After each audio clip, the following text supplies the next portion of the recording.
Do we need to mute too? Yes, go ahead and mute.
Welcome everybody to Celebrating Jackie Robinson's Legacy, a conversation with Dodgers first base coach George Lombard.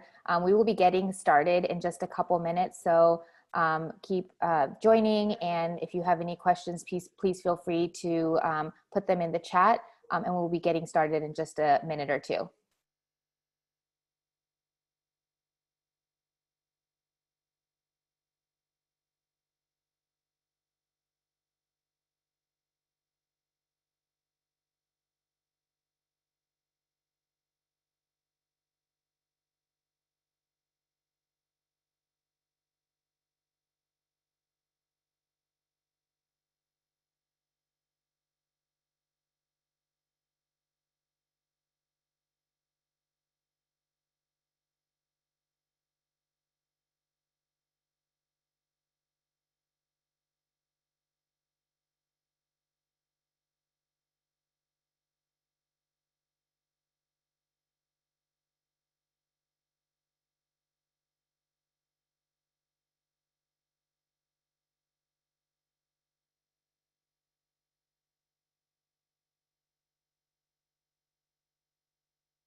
Good morning, everyone, and welcome to our celebration of Jackie Robinson's legacy. Thank you to the community organizations, high school and college students, teachers, and classrooms that have taken the time to join us today. A very special shout out to our Dodgers Foundation Jackie Robinson Scholars, who continue to perpetuate Jackie's legacy with your excellence and your grit, especially during this very challenging year. My name is Nicole Whiteman, and I am the CEO of the Los Angeles Dodgers Foundation. More than 7 decades ago, Jackie Robinson broke the color barrier in Major League Baseball on April 15th, setting the formal stage for a social justice fight that continues today. And while we typically celebrate his accomplishments in stadiums across the country on this joyous occasion, this week, we remember the life-changing sacrifices that he and his wife, Rachel Robinson, made to improve the fabric of this nation. Signifying change on the horizon, Jackie walked on Ebbets Field with the weight of America's shortcomings on his shoulders. He was met with gut-wrenching taunts, all while maintaining composure and ignoring vile words that were aimed at him from the crowd. He was more than an athlete. He was an activist, a philanthropist, an executive, a husband, and a father. Simply stated, Jackie Robinson is an American hero, one whose legacy lives through the thousands of Black players and others who now have a chance thanks to his bravery and resilience. His legacy also lives through the Jackie Robinson Foundation, an organization founded by Rachel Robinson that connects scholars of color to resources in their pursuit of a college education. As a proud alumna of the Jackie Robinson Foundation, my role at LADF proves Jackie's impact and the importance of access and opportunity. In the midst of our global crisis, today's virtual celebration is a bit different from our customary celebrations. Today is one of many celebrations we will have this week leading up to this Friday, August 28th, an MLB designated Jackie Robinson Day. August 28th is actually the anniversary of the March on Washington for Jobs and Freedom in 1963, which Jackie attended. And it's the date in 1945 when Branch Rickey met with Jackie Robinson to discuss his future in Major League Baseball. We look forward to celebrating our Jackie Robinson Foundation scholars and social justice leaders and organizations continuing its fight on Friday, along with our team and our players on the field. Nonetheless, we are in for an amazing conversation this morning with Dodgers first base coach George Lombard. In addition to the excellence he has displayed across Major League Baseball, George has a very unique social justice lens thanks to the impact of his mother, Posey, a civil rights activist who marched alongside Martin Luther King Jr. Today's conversation is moderated by one of my favorites, Marti Reed, who's our partner at the Positive Coaching Alliance. We applaud you, Marti, for creating a character-building youth sports environment that results in better athletes, better people. If you don't know Marti, she is an author herself as well, so please look her up and follow her after this session today. Again, I want to welcome everyone to today's session, and I'm going to turn it over to Marti. Thank you so much, Nicole, and thank you to the Dodgers Foundation for having me today. I'm really excited to be here as a former UCLA softball player myself, and growing up a huge Dodger fan, baseball fan. I'm so excited to be able to chat today with George Lombard. Man, we all know you as, the first base coach for the Dodgers, former MLB player and multi-sport athlete, and also a graduate of University of Phoenix. Can you just start off with giving us a bit more about your story so we can get to know you better? Oh, my story is very unique. I'm so happy and grateful to be here and speak with you guys for such a great cause. But I used to look back at my story and think that it was completely normal. Mm-hmm. And as I learned a little more about it, I think it was anything but normal. I came from a biracial family, white mother from a very privileged family from the Northeast. My mom's father, my grandfather, was the dean of Harvard for 40 years. So here's my mom, this very privileged family from Money, right outside of Boston. And then you have my father, who's from a very poor family in South Georgia, very dark-skinned black man who barely made it through high school. So it's super unique. They were never married. And the way they came together was to move south. My mom came to the South to be involved in civil rights. She had this calling to be an activist, to voice her opinions, to speak her heart and get out there and demonstrate. She was probably arrested close to 10 times during sit-ins and marching and protesting. So super, super brave woman. And have an older brother and a younger sister. So I don't know how deep I want to get into this conversation, but my mom was the one that raised us. My parents weren't married, and we tragically lost our mom when I was 10 years old. So you talk about turning your world upside down. It was a complete, came out of nowhere. It was a car accident, and so here we are. The three of us had to overcome this horrific accident, and it brought us closer together and taught us how to deal with some tough situations. So I think that's where my love for sports came in, and it gave me that window to take the pain away for the day. And I was always this very athletic kid, and it just gave me that couple of hours out of the day to take pain away. And then I had so many people that helped me. But I went on to be All-American in baseball and football, and had a chance to go to University of Georgia, and then I got drafted by the Atlanta Braves. So it was cool. That's how my professional career started. I played for 16 years, and that took me into my coaching career. And I think I'm on year 10 or 11 coaching. I spent 6 with the Red Sox, and this will be my 5th year with the Dodgers.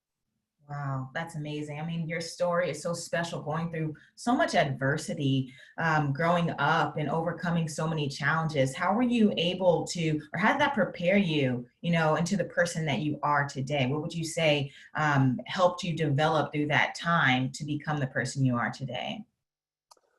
Well, your life is made up of all your experiences that you go through. So the things, the ups and downs, and we're going to learn through failure and how we overcome things. And as my brother tells me, like, I mean, my brother was a hero to me. He, helped raise me, and he's just a year older than me. But he's like, the stuff that he didn't quite say it that politely. The stuff that we overcame, like, Right. we can do anything now. Like, there's nothing in our life that we're going to challenge that's going to be more difficult than what we went through, and with the loss of our mom, and being the one that raised us. And my brother and I can remember the day our dad moved in our house, and it was like, get to know your dad, and nothing to take away from my father. My father did the best job that he knew how, and he loved us. I had two parents that loved that loved all of us.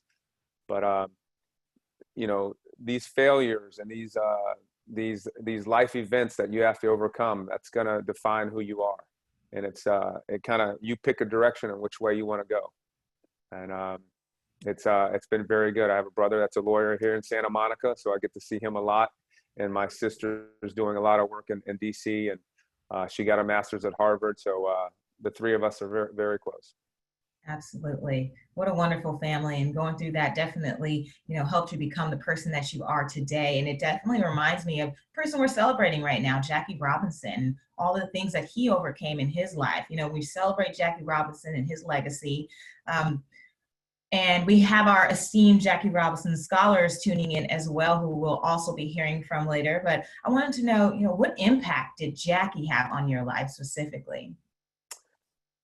So I grew up in Atlanta, Georgia, and it wasn't like Jackie was thrust into my life, because of the Dodgers. And so when I got out here, and the newness of learning the West Coast, and the pride and the history and the tradition of the Dodgers, and then obviously you heard about Jackie Robinson and integration and the things that he had to do and overcome. And I just think of when I think of Jackie, I think of someone that's courageous, someone similar to my mom, but very courageous, very kind, determined. He had the will to make it happen, and I think of, we all know, what we see on the surface, but I just, I can't even imagine how difficult that must have been every night when you go home and you're with your kids and sleeping, and the taunts. And I was listening to a little story about him, and I heard he was a freedom rider before there were freedom riders, and he was doing sit-ins before there were sit-ins. So and then he went on to finish his playing career and stay active and fighting for equal rights and integration. And but I also heard a little, he was asked a question about integration and what it meant to his life, and he mentioned that if he did nothing about it, he thought his life would have been a failure. So that was a pretty powerful moment, and it makes me think of my mom and the things that she stood up for as well. Right. Absolutely. One of my favorite quotes from Jackie is, life is not important except the impact it has on others. Right. So he's a true testimony and example of that, with his sacrifice and humility and courage. And as a Black man in America, and growing up in a sport that historically is predominantly white, have you ever experienced a feeling of being excluded or discriminated against due to the color of your skin? And how did the legacy of Jackie Robinson help you handle those situations? Yeah, absolutely. I don't know if you guys know some of the minor league, the tour in the minor leagues, but when you play for 16 years and, parts of 6 years in the major leagues, majority of my playing career is in the minor leagues. So I've been to almost every small town and city, and yeah, you would hear a lot of comments, and where I come from, you don't get to do those type of things around here, and those type of comments when the dugouts kind of hang over, or the fans hang over the dugouts. But it's, when you think of the courage like Jackie had, and to not fight back, and to And I did hear some stories though when Jackie was in Pasadena in high school, where he did get he couldn't take it a few times and started a couple fights. But I mean, you can only take so much. But their courage and stuff that they had, and the way to keep fighting. But it also makes you realize there still needs to be change, and finding ways to make that happen is something that we can all play a role in. 100%, absolutely. And, you know, Jackie Robinson showing up and breaking the color barrier and, you know, performing at a high level in itself is already a challenge, right? Just being there in that environment is already a challenge, but to perform against all the odds, professional athletes today are challenged not only to perform, but also to stand up for what they believe in. What's your advice to athletes who are having a difficult time, you know, balancing the pressure to perform while also, you know, the duty they feel to stand up for what they believe in and fight for social justice? That's a great question, and it makes me think. I'm no longer an athlete. I'm a coach. That means I'm older. I stand over that first base and try and help our players be better. But I'm going through some of those same things. Like, I went back and forth between, should I kneel, should I not kneel? You know, the courage that Colin Kaepernick had to do that, and now it's you see a lot of guys doing it, and it's not as big a deal. But to be that first person, to be Jackie Robinson, to be that first person, and we all heard the kickback that Colin got for that. And when you go back and listen to that interview, it hasn't wavered at all. Exactly what he said is, it has nothing to do with the flag. It's about fighting for to draw awareness and for equal rights and police brutality. And so I feel guilty because I think I have not done enough. And after learning this, kind of understanding myself and learning, you know, my mom's story, you know, finding ways to draw awareness and to help and use your voice. And you know, I have a few ideas that, like this year I'm wearing black shoes, and I'm doing that to draw awareness. And it looks a little awkward because I'm very prideful, put on this uniform with pride every day, this Dodger blue. But I think it's a good way to draw awareness, and it's something that happens for 9 innings. You know, the national anthem's only 2 minutes, and I support the people that do kneel, but there's also, I wanted to take another stance. And the idea came from Chris Woodward. I would never want to leave that out. Chris Woodward is the manager with the Texas Rangers, who was our third base coach. And I spent a lot of time and learned a lot from him.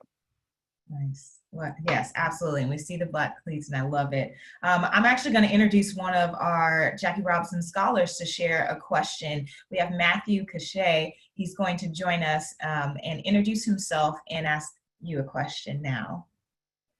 Hey everyone, my name is Marti Reed. I'm an LADF and JRF scholar, and I'm a sophomore at Cal State Northridge. My question for you, Coach, is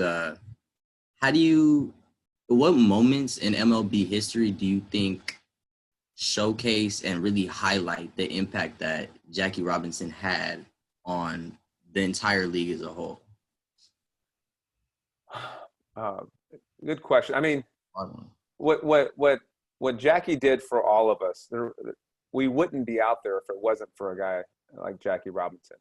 And you look back at some of the Negro League when there's, you know, full of black players out there. And we just played in Seattle, and to have, I think, seven African-American players on that team I was really proud. And I went over and spoke with Joe Thurston, their first base coach, and just push my message. I'm proud of you guys, and to keep pushing and doing things the right way, because it's amazing how many people look up to us, and how many you know, kids that want to grow up and be the next Mookie Betts, you know, and be the next you know, stud black player in Major League Baseball. So just you know, I'm probably going off a little bit on the question, but just, you know, we wouldn't be able to do the things that we're able to do and push my kids to play the game of baseball and hopefully play in college or play in the major leagues without people like Jackie. So the unselfish acts that he did in a nonviolent way, it allows us to do the things that we're doing right now. Thank you so much. Thank you, Matthew, for that question. That was awesome. Yes, absolutely. You know, these courageous acts definitely gives us all the courage to step into that greatness and also be a voice for change. And when I think about the civil rights movement, and you know, normally we do celebrate Jackie Robinson Day on the field on the 28th, you know, which is also the anniversary of the March in Washington. And reading about your mother, Posey Lombard, and her contribution to the civil rights movement in the 60s and 70s is truly inspiring. What impact has that had in your life as you walk in her footsteps? Well, um, I mean, it's tough, man. She was the one that really raised me. So it's emotional talking about her and things of the things that she sacrificed in coming when she didn't have a dog in the fight. Here's a white woman, you know, that had this kind of life paved out for her to stay in the Northeast, where I had, you know, a bunch of aunts and uncles that went to Harvard, and she could have easily lived that lifestyle, but instead she went right down to Atlanta, got right in the inner city, um, and just wanted to voice her opinion for equal rights. So um, she's impacted me in a ton of ways, and there's so much of it that I've just started to learn about. And when you lose a parent at 10 years old, my brother was 11 and my sister was 7 years old. We you almost don't want to talk about it. I mean, we probably needed to talk about it a lot more, and I think that's what's just happened. I think everything's happened for a reason. So over the past 5-6 months with the pandemic, I've really learned a lot more about it and spoke about it. It's been more emotional than I ever would have thought, but to dig deeper and learn about her. And you know, I'm over here debating whether I should kneel, and here she is risking her life, you know, where she was in jail. And you read some of her diaries. My mom was an artist, so she kept so much of this stuff documented, and we found tons of articles and newspaper clippings that she kept. And she was you know, Natchez, Mississippi, where she kept a whole diary of people that were locked in prison. And so we're reading over that, and they were given laxatives, you know, with one toilet, and you know, some of the things they had to go through. And so that's courage. That's courage, and that's you know, fighting for what you believe in. So I can do more. I think we can all do more, and we're going to find a way to do it. Thank you so much for sharing those memories with us and the life lessons that you've learned from your mother. That's truly impactful and very inspiring. I mean, we can't ignore what's happening today in our nation. There's a significant push for social justice after the death of George Floyd and so many others, and specifically for the Black community. Can you share some thoughts on what this has done for you and your family? Well, the George Floyd incident was eye-opening to me, and um, like I said, I took the time during the pandemic to try and find a way to be better. I knew I wanted to be a better speaker and to kind of use my voice. So I was working with a guy named Lucas Jaden, who was tremendous. So he goes, "Well, what do you want people to know about you?" I go, "The coolest thing about me is my mom's story." And he did his homework, so he knew a little bit about my mom, and he found it fascinating that I didn't mention baseball, and he was happy that I didn't, because that's just something that I did. So I got to learn to tell my story, and one of the you know, the coolest stories is my mom's involvement in the civil rights movement. So I started, you know, speaking to a couple audiences, to high school athletic directors, and it was very the feedback was outstanding. And I was like, oh my, I'm finally getting to that point where I can talk and impact others with my voice. And then the George Floyd incident happened. And so it was something that I was talking about that just became so relevant in today's world and the society that we're living in now. So, you know, I was reading that, you know, the year Jackie was born, there were 20, you know, over 20 people lynched in Georgia, where he was from. And so we don't see the modern day lynching, you know, but when you have this police brutality, and that would be considered to me a modern day lynching. So, you know, the question is, have things really gotten better? You know, we have having a Black president. There's a number of things where we've improved and gotten better as far as equality. But there's you know, for every one, there's still hundreds that have not gotten any better. So you know, a lot of that starts with education. We need to educate. Part of the I need to educate myself more so I can teach others, and that's how we get better, and that's how we grow. We need to be better listeners. That's the first. I mean, one of the first ways to overcome some of these things is to learn to listen and understand, why do people feel the way they do, and once we have that, you know, we've opened up our you know, our ears to listen and hear people. That's when we can open up our hearts and really make change and take action. Absolutely. You know, like you mentioned, this fight for racial equality and social justice has been going on for centuries. You know, this isn't new especially for Black and brown people like ourselves. And your mother, being a white activist, is a great example of the importance of allyship. What would you say to those that think, you know, the commitment to change and activism is only a responsibility for those that are being impacted the most? For example, non-Blacks who might feel like this isn't their place to speak up or take a stand? Well, one of the reasons I think it's important that I tell my story and my sister's story and my brother's story is because my mom was white. And a lot of people can relate to that. You know, it's not just, you know, the Black person that's going through a struggle. Here she is, your normal white person, I guess, and she has these feelings. So what is it that she felt that wanted to make change that can relate with other people? And speaking with LZ Granderson in LA, one of our, you know, big sports and political writers, and that was what he mentioned to me, and it really sunk in with me about telling the story because people need to hear it. And you know, I didn't think much of it. Do I really need to do this? My brother and sister were like, I don't know. And, you know, you're always a little skeptical of how people are going to react to certain things. And then it feel like every time that we've told the story, it's just gotten really good feedback, and it's kind of opened up, you know, a different audience, and people have just been blown away by her courage and things she did.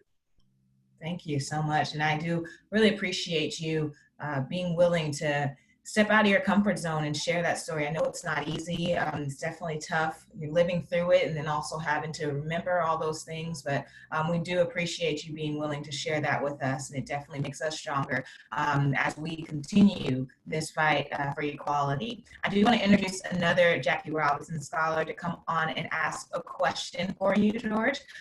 We have Michaela Kidd. If you want to come off of mute and ask your story, that'll be great. Yes, thank you so much. It's an honor to speak with you guys today.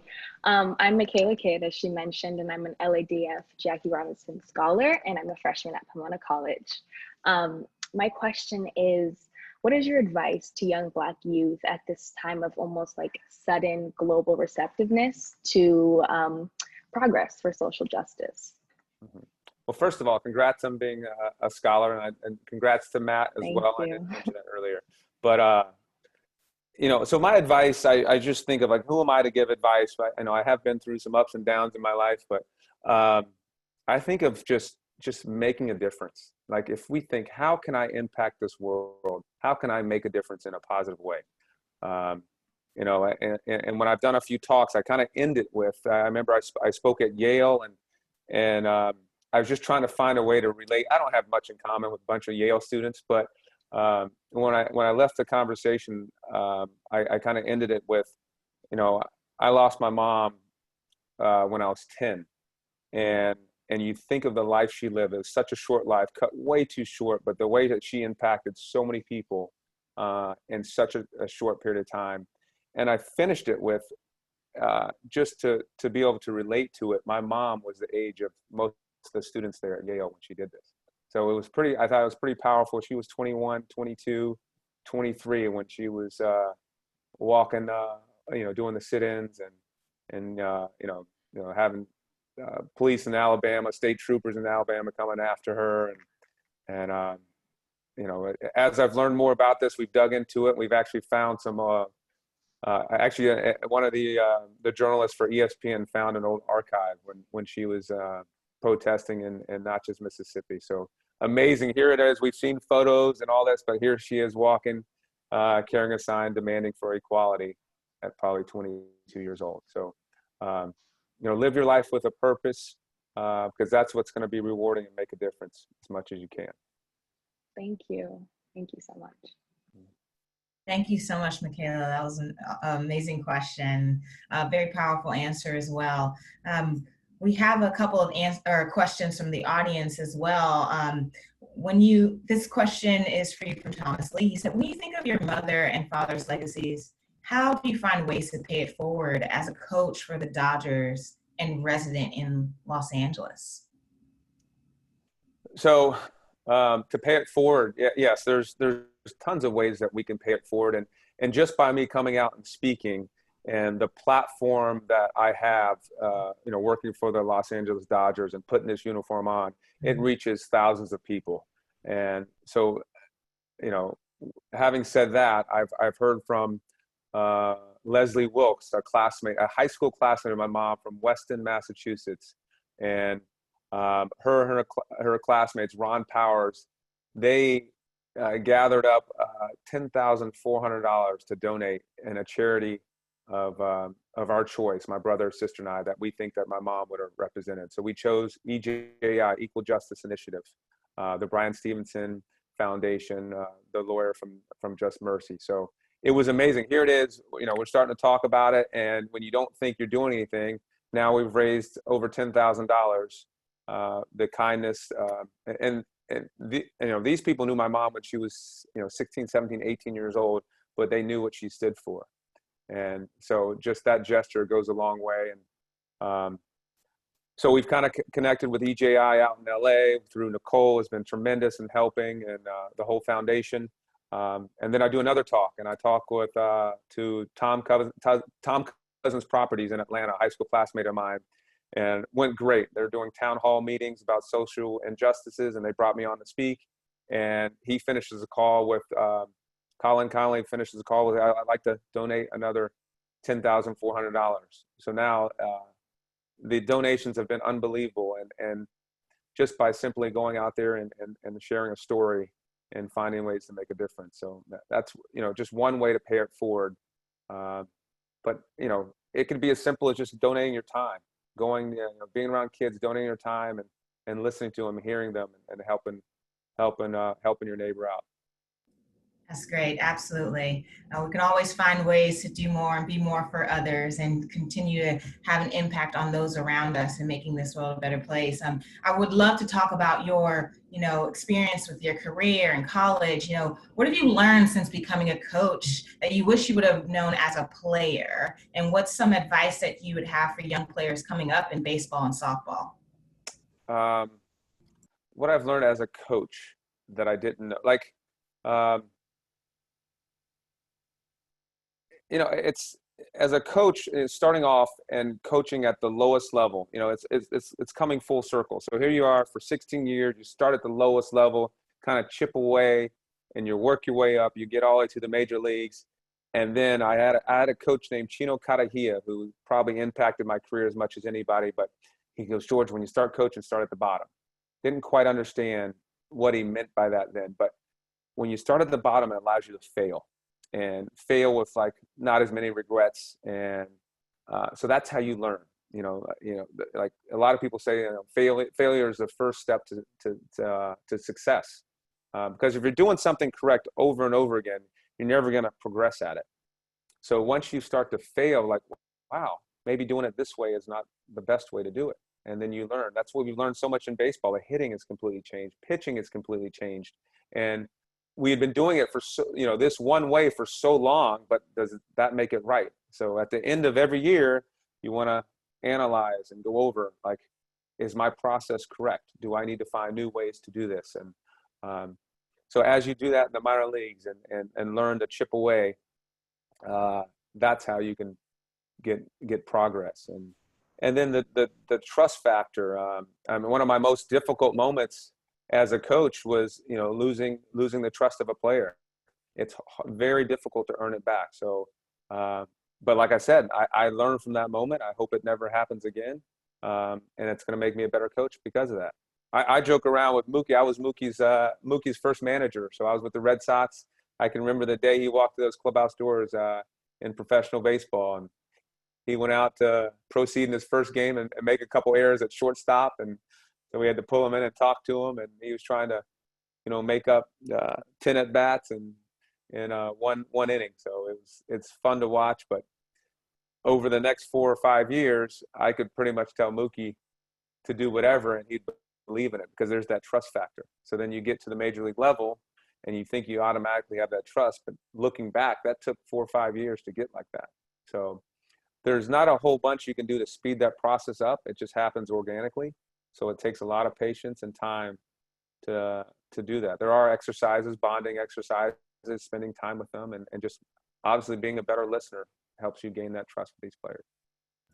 Oh, that's so many good gems just now. You talked about the importance of failing, right? And learning how to fail and bounce back after that. It reminds me of what we talk about at Positive Coaching Alliance, and how sports is one of the safest places for kids to fail, right? And learn from those experiences. And you're still doing that in your career as well. So learning that at a young age, I think a lot of people tuning in can really learn from that and take that advice as they're going and navigating throughout their life and their sports journeys as well. And then, and you also talked about the importance of trust with your players and creating that connection first before they have that commitment to, follow and listen and play to the best of their ability. And when you think about that connection, how do you, create that bond? And we talk about filling the emotional tank at Positive Coaching Alliance, showing appreciation. What are some ways that you like to, fill your players' emotional tanks? Well, the players will know if it's the like care more, like the 2%, like add the little 2% to everything you do. Like you think, at the end of the day, I could have been about 1%, 2% better. If you just add that little more. But listening is a big one. For us, it's not about us at all. It's about the players, and that was another reason that I was going back and forth between some of the social stance I want to take, and because I want it to be about the players. Ultimately, this is about us winning a World Series, and we're going to find a way to do that. But I have realized I can take the time that does not affect the team and use my platform and help use other platforms to share awareness in certain areas. We talk about, I'm sorry, going back to failing, it made me think of one thing with I have a 15-year-old that's a little stud baseball player and a 12-year-old, and he just did a little tournament down in West Palm Beach, Florida, and did a great job in this tournament and really showed out. And, one of the big scouts tweeted out about how good he looked, and it went viral. I mean, it was seen by over 15,000 people in 2 days. And then he goes in the game and makes 2 errors, So like I was telling my wife, don't panic. This is going to be good for him because it's going to make him learn how to be better. And he was riding the high horse because, he was being noticed for the first time, and then he got humbled, and that's how we all can learn and become better. Absolutely. Yeah, don't let those highs get too high or the lows get too low, right? You got to continue to stay consistent. I've had moments in my past where I was feeling myself and then got humble. This game will humble you real quick, right? Very, very quickly. And, I think that definitely helps me as a coach. Having played for as long as I did and played at every level, I will never think this game is easy. I understand I thought I was as elite of an athlete there is. And it took every bit of energy I had to scratch and claw to get those few years in the big leagues. But I loved every minute. I love to compete. I love, trying to overcome this challenge of being better.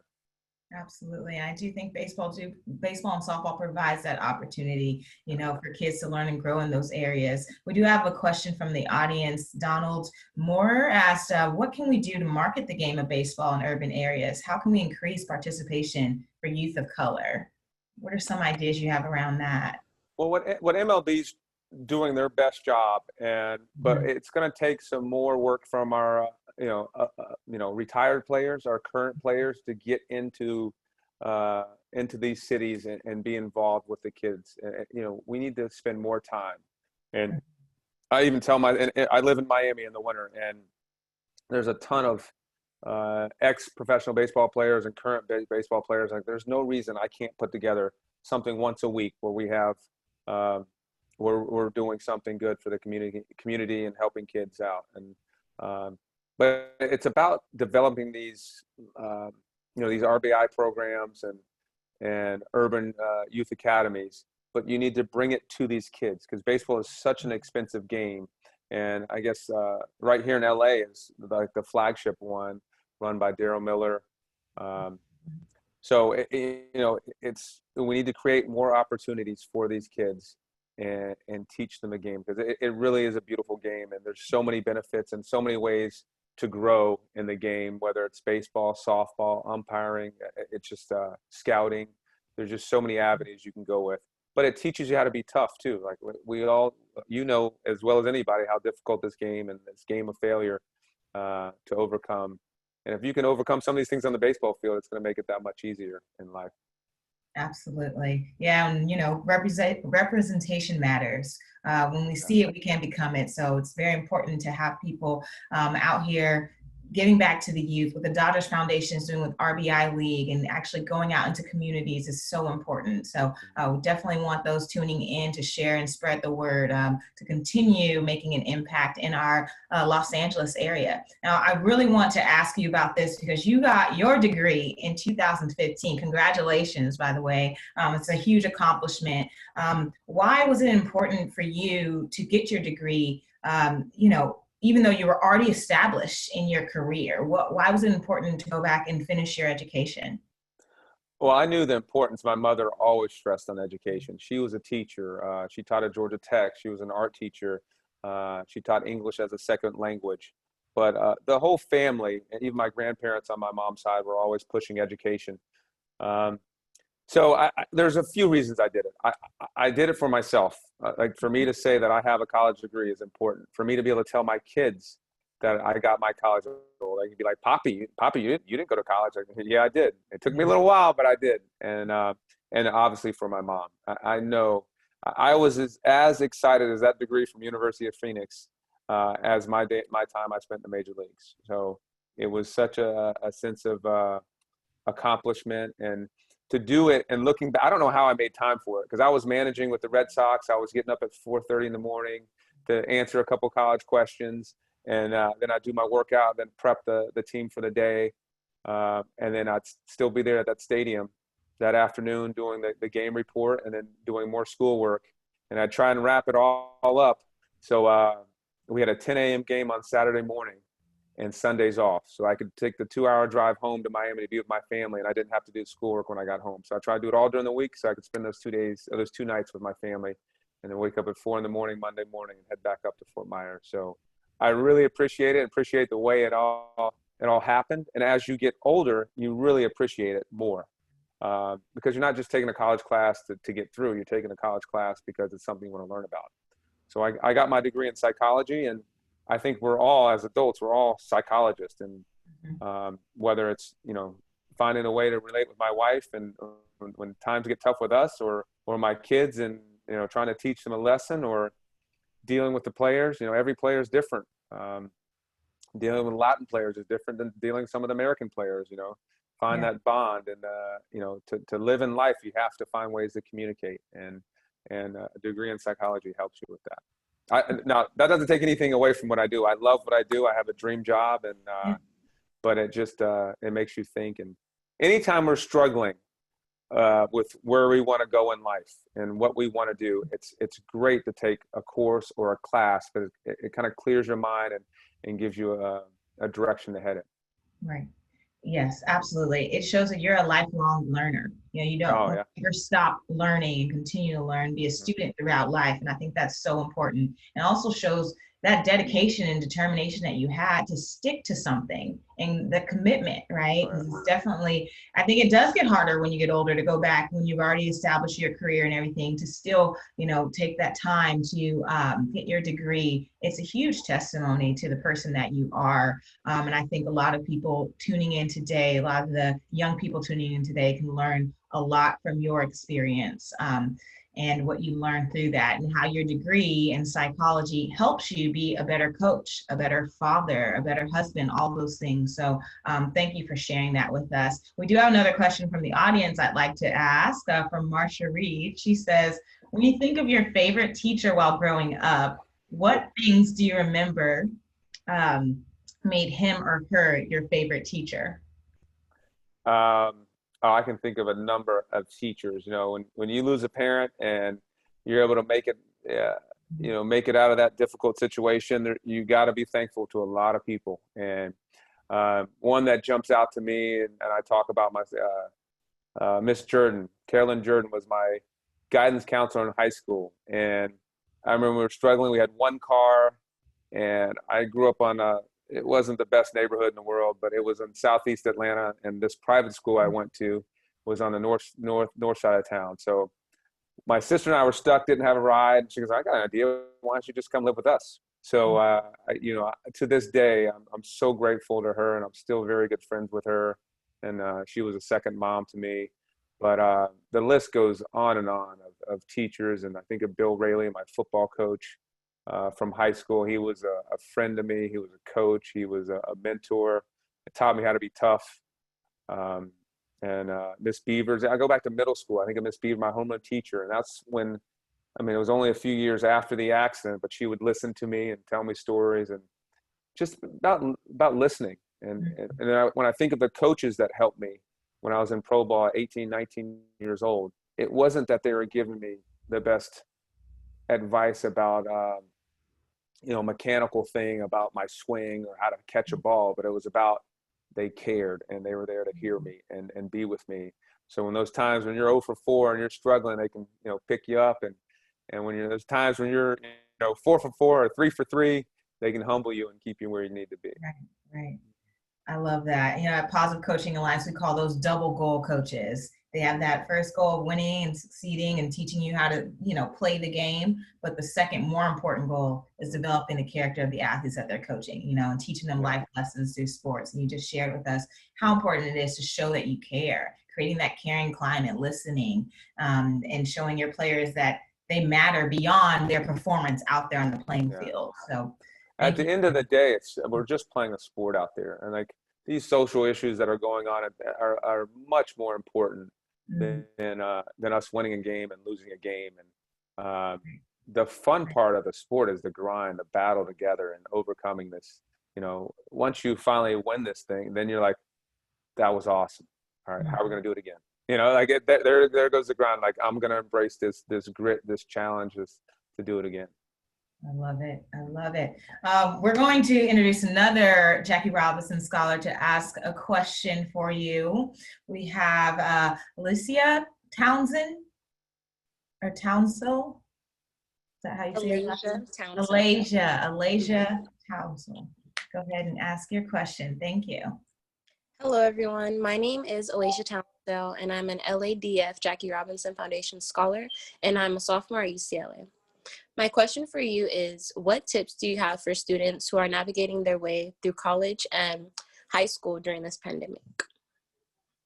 The pandemic's an interesting thing. Like Alasia, sorry, congratulations to you as well. This is awesome. So excited for you.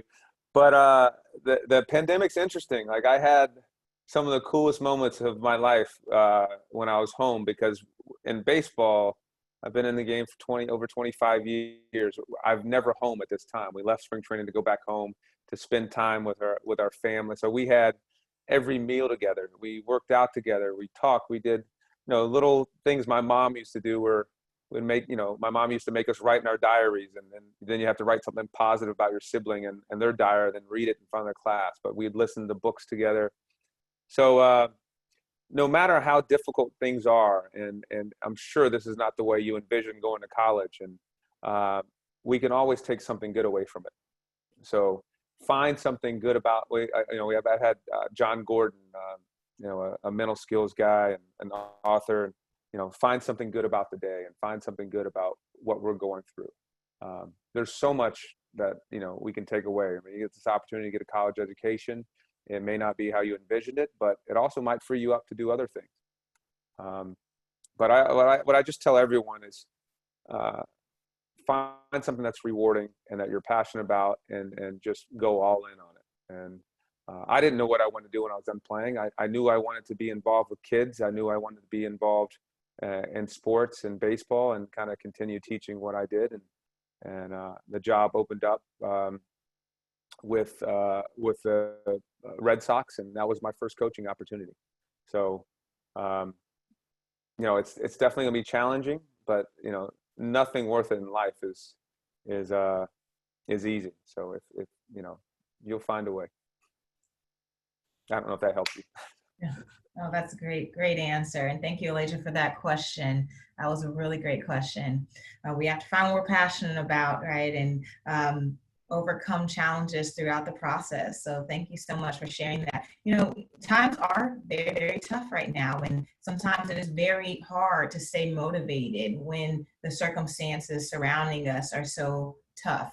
How do you stay motivated when things get hard and things get tough? I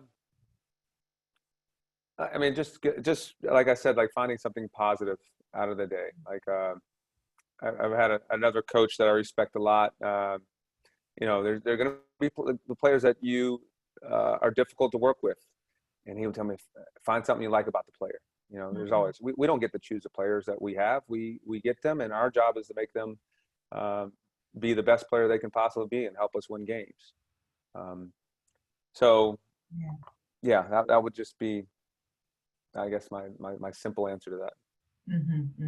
Yeah, and then on days where you're feeling down, are there any things that you turn to help you stay centered and get back into a positive headspace for yourself? Yeah, I have a great circle of family and friends that my wife is great. She gets on me that I don't talk enough with her, but my brother and sister I reach out to. Someone I always leave out of my story who has had as big of an impact on my life and my siblings' life is my godparents, Jim and Sharon. They're in DC, and but they're in that circle of friends that you trust and that you can call at any time, and they're going to be honest with you, and they're going to tell you, give you their best advice. So I love them to death, and but you need to have another thing when things are tough. You need to have something that you enjoy doing away from like your work. Right. So baseball is what we do for work. I'm very passionate about it, but I love the outdoors. I love fishing. I have hobbies that I enjoy doing. When I'm a big yoga person. It sounds a little funny, but I did it to overcome some injuries early in my career, and I've probably been doing it for about 15 years now. Nice. Oh, that's great. That's great. And I know a lot of coaches are also tuning in today. So just reminding them of the importance to, take care of themselves and take care of themselves before they can be all that they can be for the athletes that they're coaching. And so it's important to be in that positive headspace when you're coming to your athletes. So thanks for sharing that. So I can think of, I took my first, as my second year coaching, but my first year I was a hitting instructor. My second year I managed in rookie ball. And I can remember Mike Hazen. Mike Hazen is the president of the Arizona Diamondbacks. And he called me into the little office on our breakaway meetings. We're about to start the season. He goes, George, if there's anything I can leave you with, before you start this season, is to have energy. Like when you're in Fort Myers and that rookie ball level, there's no fans. It's going to be 95, 100 degrees every day, and these kids are first or second year in pro ball. They're 17 to 21 years old, and you need to have energy. They're going to be a direct reflection of you. So if I come out there dragging around every day, they're going to come out there dragging around. So there are times when you have to lie to yourself about finding ways to get motivated. But that was some great advice, and coach with energy and make it fun for the players. Nice. Great. I have a fun question for you. This is a little bit off, but being a baseball player, we get walkout songs when we come up to bat, or maybe when you walk out there. What would be your walkout song that pumps you up and gets you ready to go out there and ready for battle? This is a bad one for me because I think I'm very gifted athletically, but I have zero musical talent. I joke around that may have been from my mom's side of the family. No, maybe like I'm a more of a chill music guy. I mean, Okay, okay. stand up, Bob Marley. I Oh, don't nice. know, but yeah, I love listening to music, but I can't. I have a tough time remembering words to songs. So you know, I like to pop on my headphones. I listen to a lot of little podcasts and middle skills and David Goggins, one of these elite athletes now, a Navy SEAL guy, but just Yeah. finding ways to learn. I used to never do that, but you Yeah. know, when you're working out for an hour, you can spend that hour learning about somebody or you know, an area that you care about. Absolutely. And just, you know, we're coming up at the close of time here. I'd love to end with this question for you. You know, do you have any advice for the students tuning in today? If you can go back to your younger self, so your 18 to 20-year-old self, is there anything you know now you wish you knew then? I've been asked, there's two things. So I wish I put myself in more uncomfortable positions to speak, because I might come off, you know, sometimes like I know what I'm talking about when I'm on this camera, but it's very nerve-wracking for me to do and get up and talk about it. But I love the feeling when I'm done. But I think it's gonna, you know, if I had done more of that as a young kid instead of kind of keeping my hand down in class and shying away from those situations, it would have helped me as an adult. And I interviewed for the Pirates managing job this past winter, and that was what led to me wanting to be a better speaker, because I know it's going to help me as a coach. I know it's going to help me as a manager, and whatever direction I want to go, it's going to be helpful, whether it's, you know, parenting or in the community, you know. So that's talking to my younger self and trying to find ways to be better if I had to go back and think of things to do differently. But like I said, like just finishing with my mom, and just go out there, find something that you're passionate about, that you have a sense of purpose, and to make a difference. And we get this opportunity every day to make a difference in somebody's life. And you know, we all need to think about that, especially with the way the world is right now. Oh, such great advice, George. I mean, you say it, step out of your comfort zone, you know, don't be afraid to challenge yourself. No one starts off as an expert in anything, right? We practice, we learn, we grow, and we get better, and continue to make a difference, find ways to make a difference and make an impact, just like Jackie Robinson did. I want to thank you, George, for your time today. I had such a great time interviewing you, and I'm going to pass it back over to Nicole Whiteland so she can close us out. Thank you, everyone. Thanks, guys. Can we see my shirt yet? I don't know if we can see that. There we go. Hey, Nicole. Hi. All right. Thank you to Marty and George. Wow. Thank you to our Jackie Robinson Foundation scholars. That was a very inspiring conversation with so many lessons, as Marty pointed out. George, we are so lucky to have you as our first base coach. I have to say that your courageous, motivational voice during this time in the last few months has been so key and so instrumental to our efforts. And I feel that you are serving as a coach in more ways than one, and I hope you realize that now. I also want to thank all the students in the classrooms for joining us today. Please follow us. You see on the screen there our social media handles. Please also complete the survey at the end of this session, and please follow along this week at #Jackie42. We have a number of things planned tomorrow and moving forward. And I want to leave you with this. As George mentioned, Jackie Robinson was a freedom fighter before there were freedom riders. Freedom rider before there were freedom riders. He did sit-ins before there were sit-ins. I believe he would not be happy with where we are today. Yet another Black man, Jacob Blake, was shot 7 times on Sunday afternoon. We cannot stop now. If we do anything about racial injustice, it will help. If we do nothing about racial injustice, we have all failed. Go be a voice of change. Thank you for joining us today.